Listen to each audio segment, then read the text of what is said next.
Harding Jr. In the building, yes, yes, yes. Welcome, welcome. Can you feel my presence through the phone?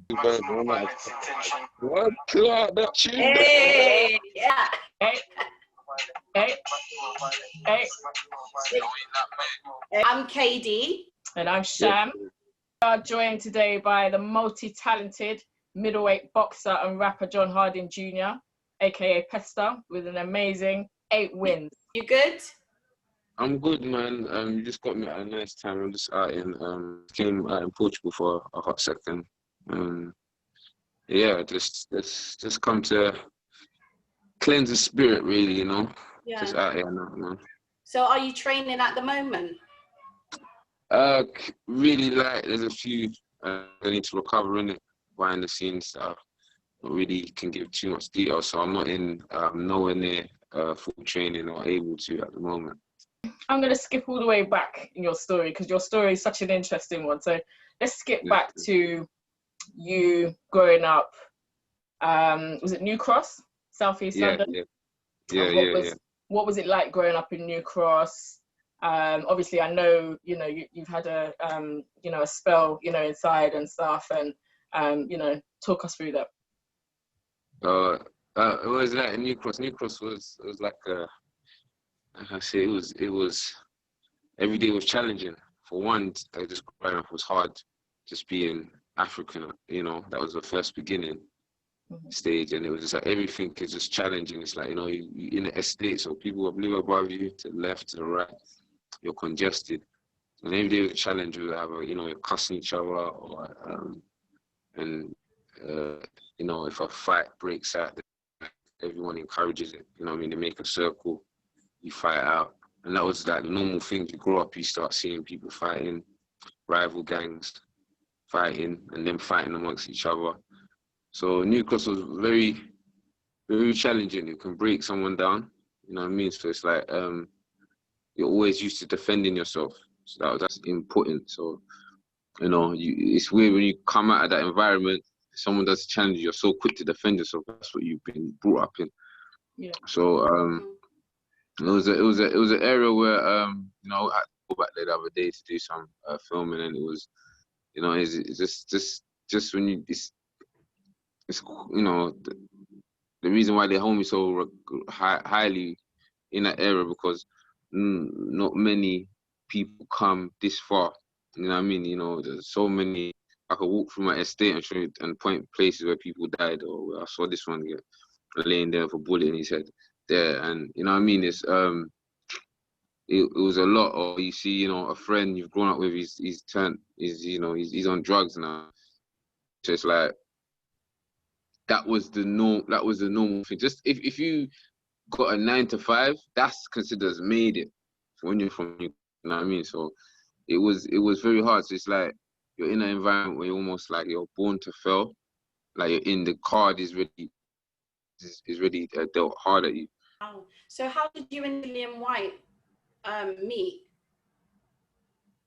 I seen Dill a couple times in the gym, and I knew of him because there was a time I walked past him when I was going back to the prison, when I was on like a release. So I saw him, and I saw him in the newspaper. But how we really got a bit close, he was always offering advice. That's one thing about Dill. When he's got that time, he always offer that advice and give back, and that's one of the reasons why I even just came out and just OCM, and all that. I know he knew my background and what I've been through, and he come from a similar background as well, his story as well. But it was more time there was no one in the gym. I think it was me and Magic Mike, and he just said to me, "You want to spar?" And I said, "Yeah, come on." And we kind of hit off from there. And there was another time when he was getting ready for Parker camp, and I was involved in it.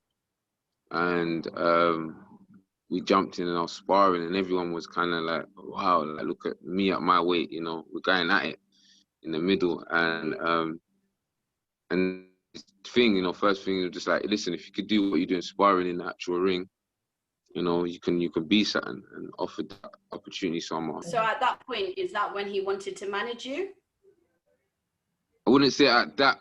I think he did, yeah, but I was being around, just being, I liked him as a person. He liked me as a person. Then eventually down the line, I got out of managing deal I was in, and got with him. And what sort of influence would you say he's had on your, his guidance has had on your career so far? Man, he's had a big influence. One, just his training. You have to see him, man. The way he trains, man. He trains like the world's gonna end tomorrow. He just doesn't. He trains like he's going strongest man competition. Like he's gonna, I don't know, is that he's gonna pick up a car and throw it as far as he can. Like that. That's the way he trains like he's training for the whole of humanity. I can't describe it, and sometimes I think, wow, how the heck? And you're coming again. And that's how it was when I used to be in Loughborough. When I first, I was like, damn. So I started adapting to these, training like an athlete, and he's just obsessed with being as great as he can be. You know what I mean? It's just that he's things that he just works hard, and that's what I input into myself. I realized, same as him, like, you're going against others that's got so much amateur competition, and I think the only thing I got right now is just the hard work. For me, New Cross, I grew up smoke. I used to smoke weed heavily. So, like, you can imagine when people see me now, they're like, wow, like, you know what I mean? I've got pictures of me, spliffs in my mouth, smoke. You know what I mean? Wow. Weeded up, mum shouting at me. You know what I mean? So, yeah, it's so different when people actually, although I told the story, but people that actually know me and they're like, wow, like, me, all I used to do is smoke weed. So, other than that, his influence, and he just staying focused. He doesn't follow the crowd. He just does his own way. He's developed from the Joshua fight. It's just amazing. So he's been a major influence. So we watched your bio on YouTube. I'm a fighter, and you produced that, right? Oh yes. You know, you said wow. I was thinking, what the heck? Yeah. Thank you. It was really good. It was a nice watch. Well done for that. What made you want to put out that content? One, I really wanted to. I had a desire, and I wanted to show briefly, a bit of how it is, the challenges of. Because I know so many people that from the streets that could have been good boxers, but their company took them left, and they didn't make it. Or so many. And a lot of stories I used to see, not to put down anyone's, but it wasn't showing the reality. Mm-hmm. I still to this day I couldn't see the reality of what it was. So I just thought, I'm gonna do it. You know what I mean? I didn't have the budget of these film companies. I just had a one cameraman, and it's like I've just written this script down, and I'm telling people, say this, say that, and I'd done, and then obviously the Sun newspaper grabbed it and put a little article of it, and it felt good, and it felt so beautiful to actually to just put a little idea that's here and try and pull it out. So that's maybe something more in the future I'll get into, but I really enjoyed directing and putting. Oh, it was great. It was amazing. It was really inspiring to watch, I gotta say. So anyone that hasn't seen it, go and check it out and see it on YouTube. So as well, given your past and your history, which and I consider it to be a success story for you. Have you thought about mentoring the youngers and motivational speaking? 100%, man. You know me, I get a lot of people stop, and the messages I get from all over when people, obviously the corona's come, so there's been times I was meant to be kind of go to prisons and talk and that, and it's so much. If I could actually show you the messages left, right, and center, like from people all over, I've had people that are, saying if they can do it, if I can do it, they can do it. People that are having drug problems, and I'm thinking that, but I'm just a human being. I'm just a young black man who grew up in New Cross that I just refused to say no. I came out. I spent so much time in prison. I mean, most of all my 20s was in prison, weed smoking, beefing, running from gunshots. You know what I mean? So, you know, stabbing or like, there's so much shit I've seen that I used to think was normal until I watched like my nephews and that growing up. I think, shit, like, do you know what I was going through at them times? So friends are sat here, he said he went to go talk at prison and he played football with them, and he said all they were talking about was me. You know what I mean? Like me, you know what I mean? Like, how can me, ooh, that one touched me. Keeping consistent, just having hope, just having faith. Like, there's no guarantee. I'm thinking, Lord, please, like, drop a pound from the sky. Like, you know what I mean? Like, I'm just having that, and to be here. So trust the process. Like, anyone that's watching us asking, trust it, believe it. Whatever it is you want to do, just visualize it and just go after it every day, every day. It's not gonna be easy. People put you down. So shit, I'm there waffling on, you know. You don't got me just rolling here, you know. No, But, no. I'm glad you feel yeah. comfortable enough to talk. Your story is so interesting. Don't make you put you up to sleep, you know. You've Never. probably got one pillow there. If someone dash a pillow at you, just probably just conk out. Yeah. But yeah. All right, let's go back. 2017, your pro debut against Lane Jackson. How was that feeling? Boy, that was nervous, you know. I was so scared. I was scared. Me, listen. Was you shaking? Listen, I've been in a car crash. I flew off a motorbike. I've been stabbed. I've been attacked by Rottweilers. I've watched my brethren get shot in the head. I've seen so much shit. But stepping into the ring, sorry, I know I say that's so normal, but stepping into the ring is crazy. Is mad. Stepping, it felt like when you're in court, yeah. So I know when you're in court and they're asking, guilty or not guilty, and they're standing there thinking, oh shit. It felt like that. Oh my days, I'm just there thinking like, well, remember, because I haven't had an amateur experience, so I've got to go through these nerves, and it was just like, you know, it was okay. The victory felt so beautiful, and it felt the beginning, but then at the same time, it was like, shit, you know, guys look at me like a lot of was expected of me because I'm training with top, like, you know, I at times with Chris Combo, Isaac Chamberlain, Richard Riakpo, and I'm putting in work in the gym. So it was like, nah, this guy, he's gonna be just not like, they see me put work on heavyweights. So they're like, nah, this one's gonna just knock out. Like, and that's always where there's a prediction. Anytime people see me sparring, they're like, shit, nah, he's looking dangerous. Take you way off the topic, you know. No, it's I keep taking you way down over there, way to Canada. Yeah, but listen, yeah, it was crazy, man. That debut was I was so nervous, but the best feeling when they raise your hand, man. That was, I don't know, man. That must feel as if the gates of heaven open. It's coming. That's exactly how it felt. Emotional, man. At the time. Yeah. Yeah. It was, man. It was just like, I've made it out. Like, I did it. Like, I did what people said I wouldn't. You know. I keep taking you around the ring around Saturn. You know. I'm taking you around the. That's why we ask questions. We want to know. We're intrigued. We'd love to hear you. You're intrigued. That's feel sorry. Can I ask you got one question before? What made you guys love boxing? Like, what made you guys listen? Yeah, go on. You sound like you're gonna take me out to Canada. I grew up with boxing in the household.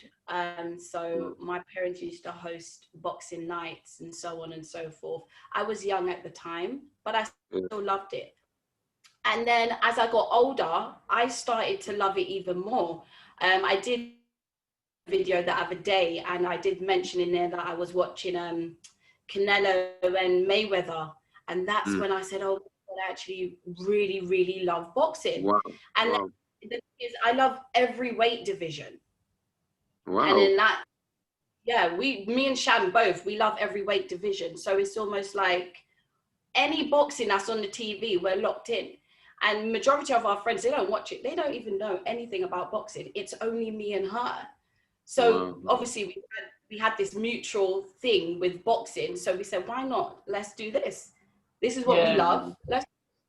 it's kind of the same for me actually. You know, to watch it with my family, my parents growing up, and then there was like a gap where I didn't really watch any boxing for a long time, and then I feel like it might have been maybe 2010, something like that. Got back into it heavily, and then obviously I found Katie. So you know, she's on the same kind of wave, and then we started doing like fight nights at our house. So I do one, and you know, we'd be interested in the whole undercard, the main fight, you know, all of it. Whereas everyone else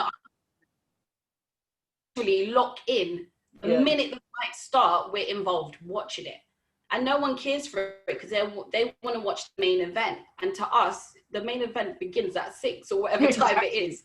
Exactly. But yeah, we love boxing. No, that's why, you know what? See, for me, I'm always humble. Sometimes I'm not used to the, how can I say, being known a bit. Sometimes, like when I go play with someone, I'm kind of in shock because I'm so used to in my own world and where I'm from. So even hearing when you reach out or whatever and say when, like, I'm touched. Like, I appreciate it so much. Like, you know what I mean? Like, even they say, I think, well, me, you know what I mean? With me and her, we're like, oh, us. They said yes. They want to talk to us. We're humbled that you've come on our show. You know, like your story is amazing. You are a good boxer. So we're just pleased to have you. I know. Thank you so much. No, I need to. I'll bring that title, man, and you'll be the first to get my interview, man. Oh wow, humbled. So John, fast forwarding a little bit.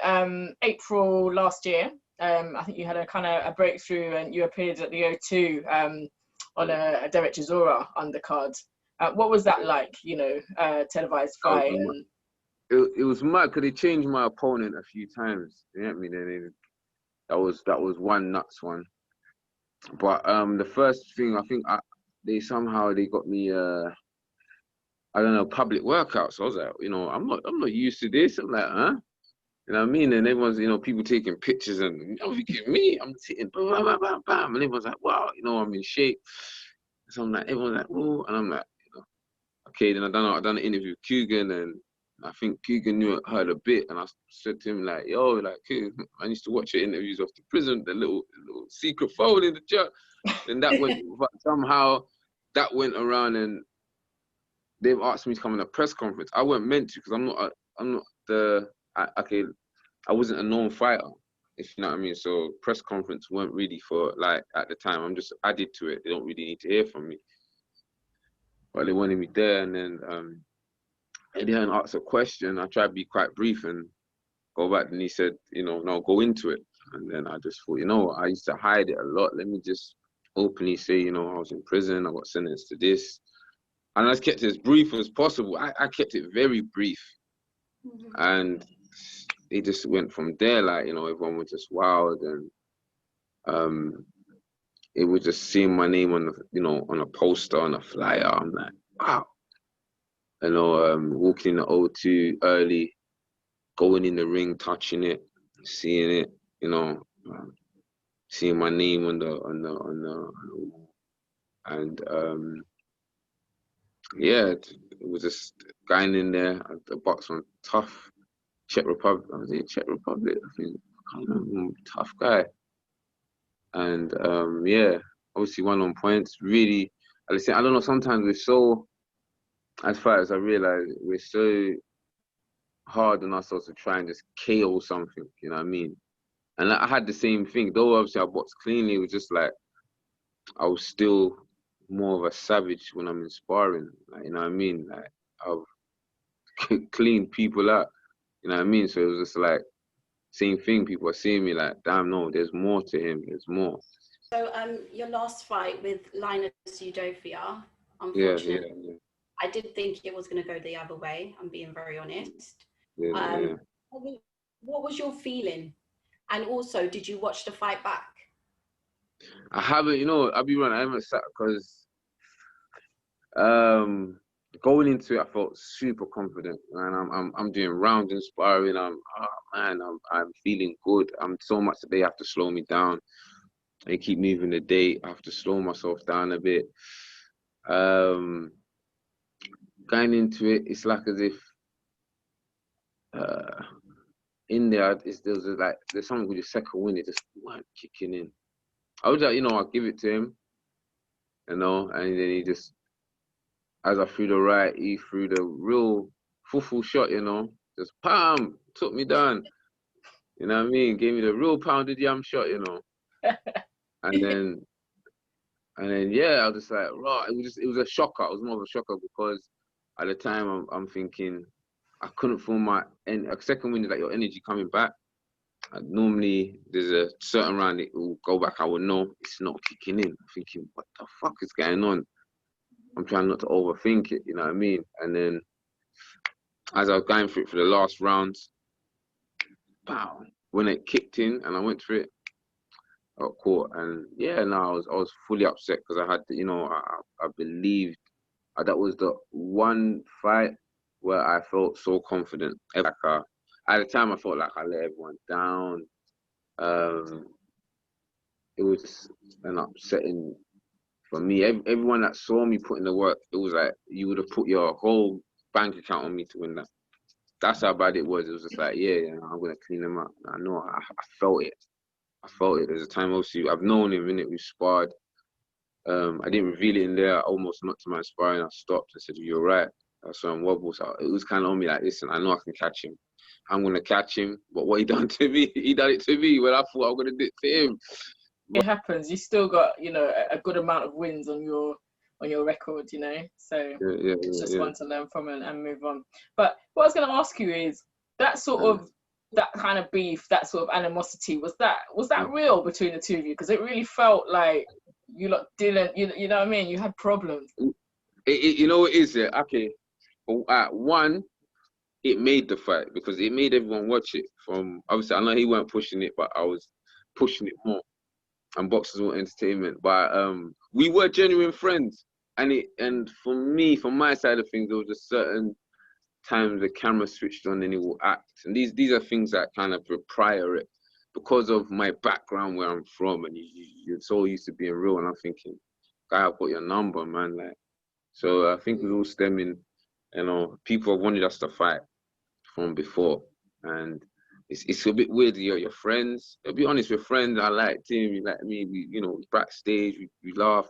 Everyone knows me. I'm a character. Like I'm loud or whatever. I like being the energy in the room. That's just me, innit? That's what I love. And it was just more or less like I remember there was a live, and it was my coach doing a live, and then asking about me, and then he was just, I just felt a way that his way was just like talking about what do they want it? Does he want it? Do they want? Then I got on the phone to him. I went on live and I got on the phone to him like, bro, why the heck are you trying to act like? What are you doing it? And he kind of apologized, but it just kind of stemmed from there. Then we just went a bit. We just made it, and I just thought, you know what? I'll be honest. I said, I need a dancing partner. I need a rival partner. It's what I wanted, and I think boxing needs it. We need it. We need to stop. You know, we'll fight later down the line. You know, 5 fights, I will see you there, but 5 fights down the line, I'll see you 6. I'm going to fight all this one. I'm going to fight every easy person. You know what? It's Corona time. MMA is trying to steal all our excitement because they're fighting each other. The best are fighting, you know what I mean? Let's just do it. Like, I want people to look at me and know that I'm bringing fans to box. Okay, so you went to Sierra Leone, correct? Yes. Yeah. I saw you vlogging on YouTube. Right, you done your homework, you know. Cheers. How was it? What was you up to?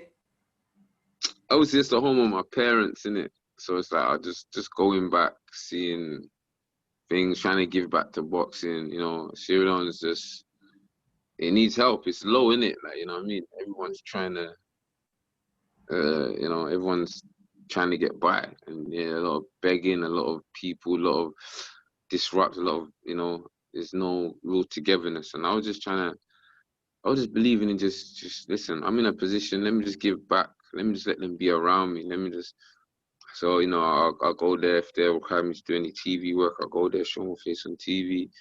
And it was just to give them that hope, just like I am to where I grew up in New Cross. John, obviously you also, you know, as well as a boxer, you're also a music artist. And how are you balancing the two, and which one is the priority for you?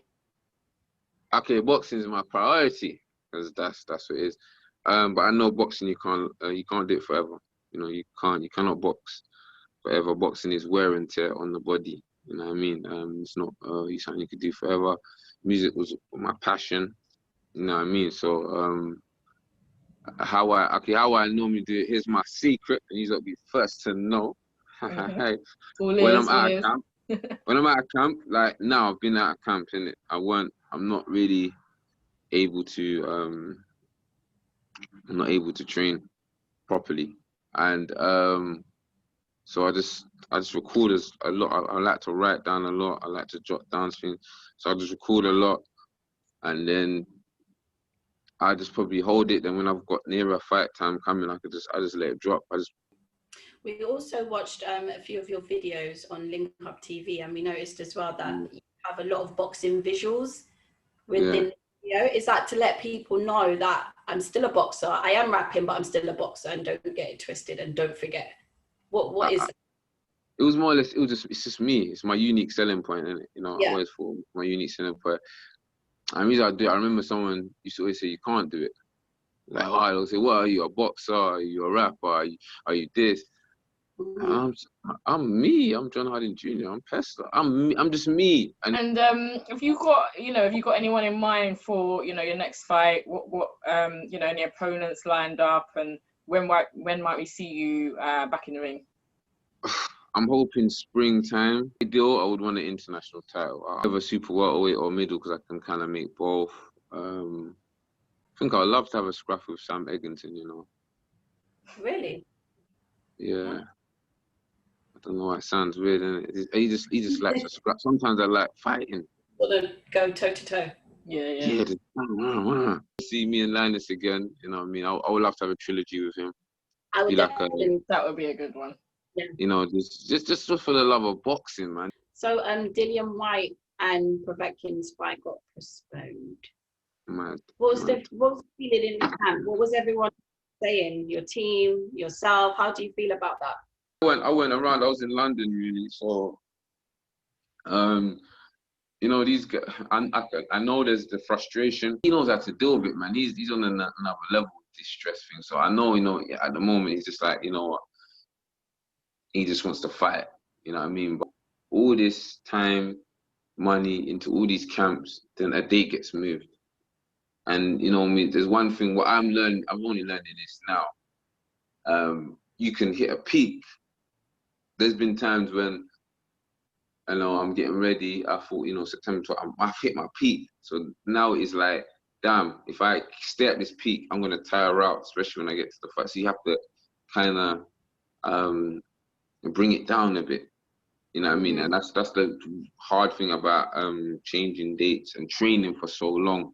Yeah. You know what I mean? That's one thing about staying in peak condition. So see, that's little education for you up there behind the scenes. So yeah, I'm suffered from as well when you just stay at top level for so long, training without taking days off, resting or sufficient days off, you can over peak. Yeah, Yusuf told us something similar as well. When we interviewed him, just stay ready. Basically, that's what he kind of told us. Yes, that's my little brother there, Yusuf. Yeah, that's what it is. Because right now, how boxing is, and matching weight is running the boxing, I would say you got to stay ready, and staying ready because that's the only way you're going to get opportunity. It's about being ready and for any challenge coming. So, John, one final question for you, and it's an important one. You ready? I'm ready. You ready? I'm ready for your answer. Drum roll. Chip or Stormzy? Woo! Woo! Reception's moving mad. Can you hear me? Hey, you know what? That is that was hard because I was originally.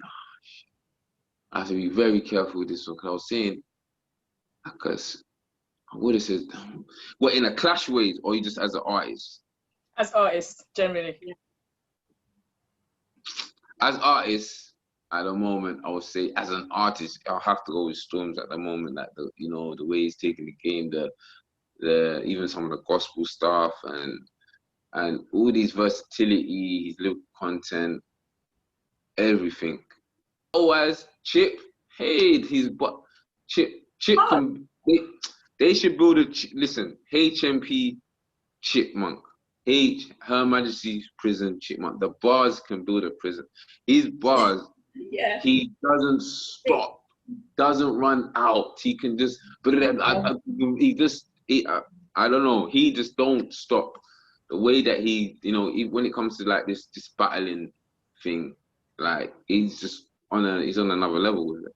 He doesn't run out of bars either. He needs medicine. He needs medicine.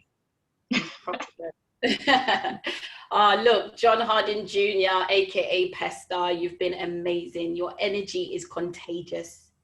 Thank you. I hope you caught it. We did. It was lovely speaking to you. Just tell everybody where they can find you on social media and big up your sponsors. Yes, listen, hit me up, Pesta Superstar, or just John Harding Jr., you will find me. You know what I mean? My sponsors, My Physio Croydon, Val. Damn, I hate when I get to this point. I'm gonna probably just. But Eden, they hit me up as well. Who else there? London, Cairo, do the ice bath day or not? Yeah, they're the main ones. And Ben Lewis, my strength and conditioning coach as well. Big up, thank you guys. Everyone I hope it inspired. I hope you love the journey. And I hope and all the support and messages that anyone that's following. Thank you. I just want them to understand that it's not just only for me, it's for them. Like, go and do it. You can be great, man. Well, thank you so much. Your story is so inspiring, and I hope that if any of the youngers coming up, they can watch your story and learn something from it, and hopefully follow them. And I will bring a title, 221. I will bring a title. I will revenge and give the pounded yam punch back to him. Song. We need to outro with that shit. Outro my thing.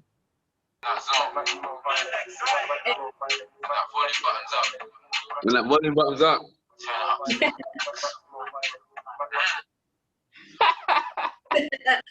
Thank you so much. Thank you, we man. are Katie and Sham at Boxing and Bantz, and don't forget to like, comment, share, and subscribe.